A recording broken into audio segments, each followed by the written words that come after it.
With so many fiber optic connectors out there, which ones should you know? Let's break down the 4 main types.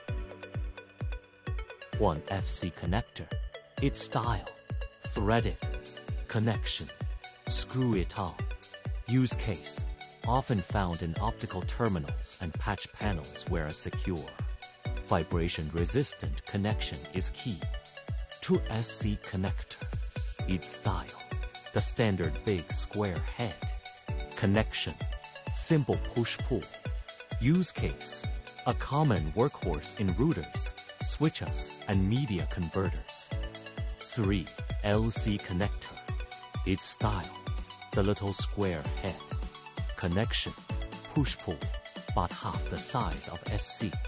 Use case: the favorite for high-density environments, like modern routers, switches, and SFP modules. 4. Sync connector. Its style: the classic round connector. Connection: push and twist bayonet style. Use case: common in older installations like fiber patch panels and terminal boxes. So, that's the quick tour. The sturdy FC, the standard SC, the compact LC, and the classic street.